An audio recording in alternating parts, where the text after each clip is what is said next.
What's going on, everyone? Welcome back to another episode of She Collects Cards. I apologize in advance for my voice. I think half the people at this show has lost their voice. Today's Saturday, so it's well into the national.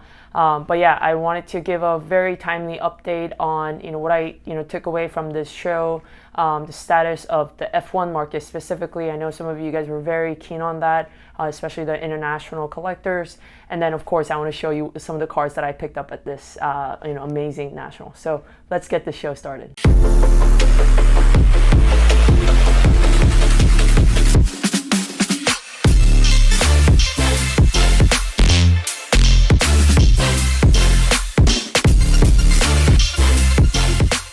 All right, so first of all, just in general, it was my first time attending the show, and the vibe and some of the feelings that I had immediately on day one was that sports card is not going away. There were people, like as young as little kids to as old as you can think about. I mean, some of the vintage collections, I know that these vendors had them for such a long time. They've been collecting since they were little. So there's a very wide range of age.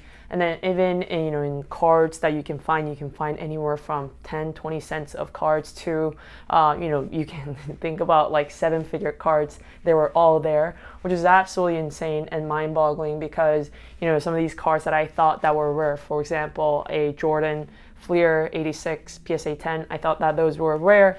I went to one showroom case and they had about 10 just side to side, all PSA 10.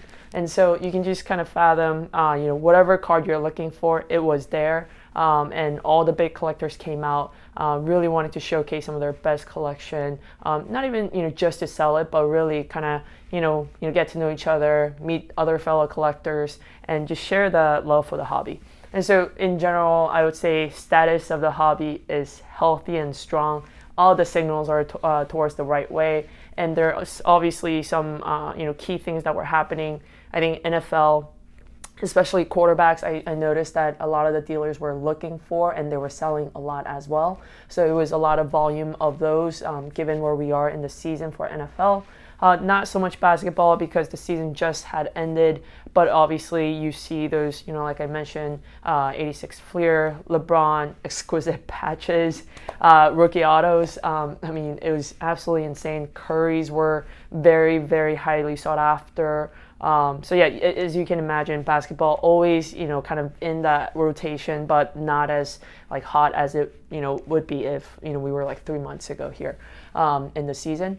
And some pockets of some of the coolest thing that I saw, but in terms of sports cards, there was a lot of Ohtanis I saw for baseball, and I think they are at all-time high, and Ohtani is playing amazing. So really great to see the Japanese player getting a lot of love in the hobby, but saw a lot of his auto cards and whatever like you can think about.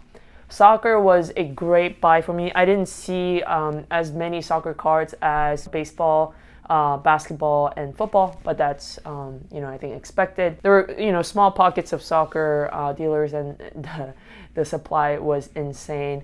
I almost made a deal for Mbappe blue refractor Topps Chrome 2017 PSA 9, but we couldn't come to an agreement on the numbers, so I had to pass on that. But yeah, in general, soccer felt really, really strong as well. So now to the topic of some of my international viewers. They've been asking about F1. So obviously supply was really low on F1, so it was really hard to find it. I think the very first thing that I did when I got to the showroom, when I first got here, was, hey, have you seen F1? And asking around, and they point me into certain showcases. There were some big dealers that had like one or two Lewis Hamilton Topps Chrome, BGS 9, PSA 9s and whatnot. But I was looking for more so like the rare autos or refractors, even if they were in raw shape, because we know that the condition of the cards are pretty neck to neck in a sense. But it was really tough to find. I almost had to like dig basically through people's backpacks that they weren't even like showing on the showroom. But this is what I will say: when there is a good F1 card out, it was gone like in a second. It was like hotcakes. They were gone really fast. And I think two reasons for that. One is, again, supply was really low, so you don't see as many of it. The showroom is like insanely big, so even to kind of see it and catch someone's eyes, that was really hard. But two, I think the demand was definitely over the supply. So I sold all my F1 cars that I wanted to here.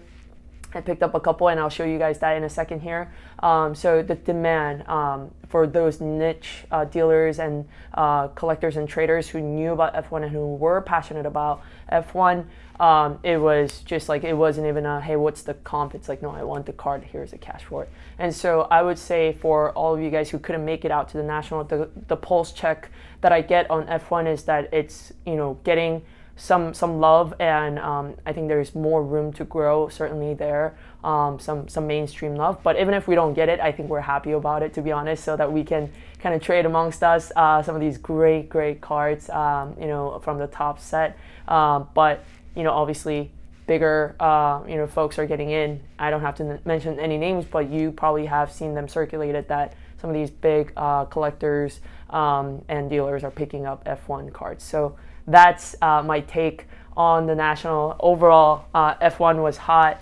Everything was hot, really. And even though people were complaining a little bit about the sticker prices of some of these dealers that they were being presented, I, you know, think that, you know, that's one, the dealers had to travel all the way here. They had to set up, which costs a lot. You know, labor costs. I mean, all of that included. I think we do have to factor that in. That it can't just be always, you know, eBay comp or below that. And you know, and I think you can kind of negotiate as well. Obviously, there's always room for that. So, you know, for those of you guys who have never been to a show, I really encourage you, when you go, not to just be sticker shocked, but really have that conversation with the dealer, because there's always room, and there's always room for movement of price, or, you know, trades, and things like that. And so really invest that time, and hopefully, you know, you can get to a deal, you know, with your favorite card.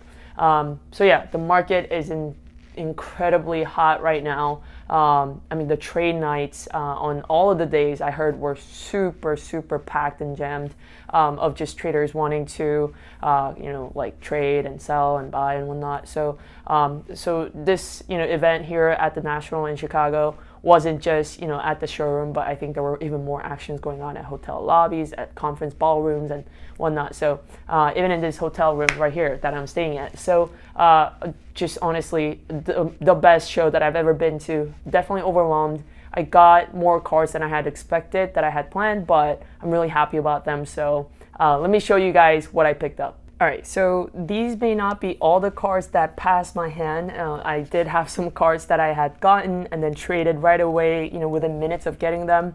But I will show you what I have as of right now, and tell you some of the cards that I guess I sold. So let's start with, let's see, this one right here. I got this awesome card, 2020 Topps Now, Lewis Hamilton PSA 9. That is not the price I paid, but that was, I think, on the sleeve there. But yeah, this is an awesome card. Glad I got it. Not his rookie card, but one of the first Topps cards that were produced for year 2020. So awesome card there. And then another pickup here, Harry Kane Blue Prism, number 2, I believe 199. Yeah, 43 out of 199. And then, yeah, it's a Blue Prism PSA 10, beautiful. Harry's first World Cup card, so super happy about this one. Next up is, let's see, something different. I think you guys will like this one. I love this one. I think this is probably one of my favorite pickups, is this Son Heung-min's 2011 Topps sticker. So it's not a card, it's a sticker, but it's, look at this beautiful grade, right? Centering 10 and everything else 9.5, so it's gem mint. I got this from Ryan, thanks so much, Sunday League. If you guys haven't subscribed to his channel, please do. They have one of the best soccer you know, YouTube channels, I think, in my opinion. Go check them out, but you know, I really appreciate you know, this card, you know, being able to add this to my collection, my personal collection. That's incredible opportunity. So yeah, pick this one up from Ryan. Thanks so much again. And then let's see what else we have left in our hands here. Oh yeah, another soccer card here, Phil Foden. If you guys remember, one of the key players for Man City and also playing for the England national team. Amazing player, super young. He was born in 2000, so you can tell how young he is, 21 at most. This is his rookie card, Panini Donruss Optic, just a base PSA 10. So another awesome soccer pickup.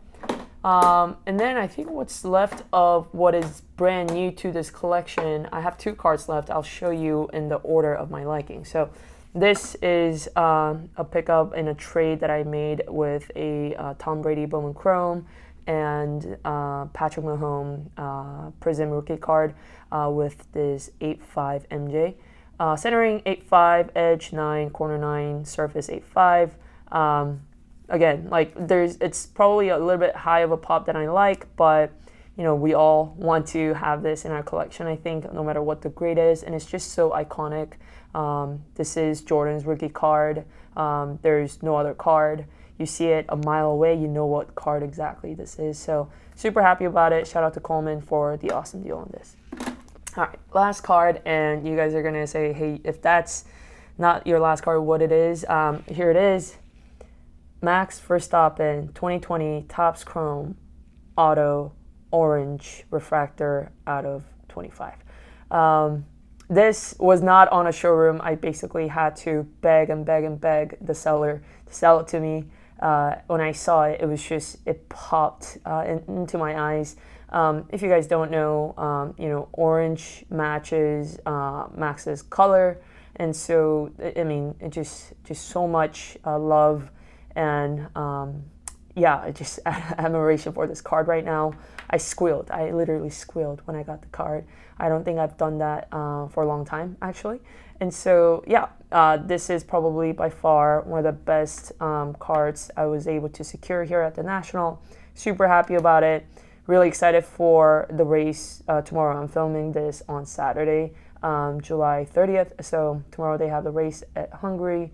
We'll see what happens because this is the comeback race for Max after that big crash with Hamilton at the British race. So yeah, that's all my pickups this weekend so far. I just wanted to give a quick update, you know, of like what I, you know, have been kind of seeing and hearing and feeling.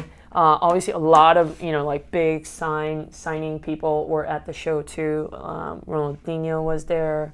I think Hulk Hogan was there. There's just so many people that I didn't even get to see because the showroom is so big.